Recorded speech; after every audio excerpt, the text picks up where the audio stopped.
सोलापूर महानगरपालिकेचे माजी उपमहापौर राजेंद्र कलंत्री आणि एमआयएम पक्षाचे गटनेते रियाज खैरादी यांनी आज राष्ट्रवादी काँग्रेस पक्षात जाहीर प्रवेश केला। हा पक्षप्रवेश मुंबई येथे पार पडला। राज्याचे उपमुख्यमंत्री अजित पवार यांच्या हस्ते आणि राज्याचे कृषी मंत्री तसेच सोलापूरचे संपर्क मंत्री दत्तात्रय भरणे यांच्या उपस्थितीत हा कार्यक्रम झाला। या पक्षप्रवेशासाठी राष्ट्रवादी काँग्रेस अल्पसंख्याक विभागाचे प्रदेश कार्याध्यक्ष वसीम बुरहान यांनी विशेष पुढाकार घेतला। राजेंद्र कलंत्री हे सोलापूर शहरातील परिचित आणि अनुभवी राजकीय व्यक्तिमत्व असून त्यांनी उपमहापौर पदाच्या काळात अनेक विकास कामात सक्रिय भूमिका बजावली आहे। तर रियाज खैरादी हे एमआयएम पक्षाचे सोलापूर महानगरपालिकेतील गटनेते म्हणून कार्यरत होते। त्यांच्या सामाजिक आणि राजकीय कामाची शहरात वेगळी ओळख आहे। या दोन्ही नेत्यांच्या राष्ट्रवादी काँग्रेसमधील प्रवेशामुळे सोलापूर शहराच्या राजकारणात नव्या समीकरणांची चर्चा सुरू झाली आहे। विशेषतः अल्पसंख्याक समाजासह सर्वसामान्य मतदारांमध्ये राष्ट्रवादी काँग्रेसची ताकद वाढेल असा विश्वास पक्षाच्या कार्यकर्त्यांकडून व्यक्त केला जात आहे। पक्षप्रवेशानंतर उपस्थित नेत्यांनी संघटन मजबूत करण्यावर, सोलापूर शहराच्या विकासासाठी एकत्रितपणे काम करण्यावर आणि येणाऱ्या काळात पक्षाची भूमिका अधिक प्रभावी करण्यावर भर देण्यात येईल असे संकेत दिले। कार्यक्रमाला मुंबईसह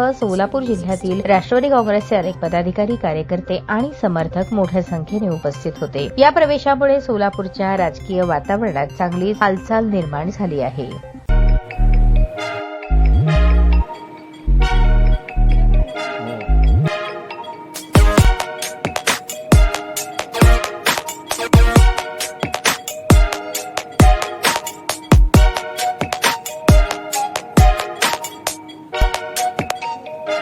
सोलापूर शहरातील सुप्रसिद्ध हॉस्पिटल म्हणजे सेंट्रल मल्टी स्पेशालिटी हॉस्पिटल मागील अनेक वर्षापासून सेवा बजावत आहे। 24 तास इमर्जन्सी सर्व्हिस, मॉडर्न टेक्नॉलॉजी, अनुभवी डॉक्टर्स तसेच अत्याधुनिक तंत्रज्ञान सुविधांनी सुसज्ज स्त्रीरोग प्रसूती विभाग, ऑर्थोपेडिक विभाग, मेडिकल विभाग आणि इतर एकमेव नाव म्हणजे सेंट्रल मल्टी स्पेशालिटी हॉस्पिटल। पत्ता गणेशपेठ शॉपिंग सेंटर, मंगळवार बाजार, सोलापूर।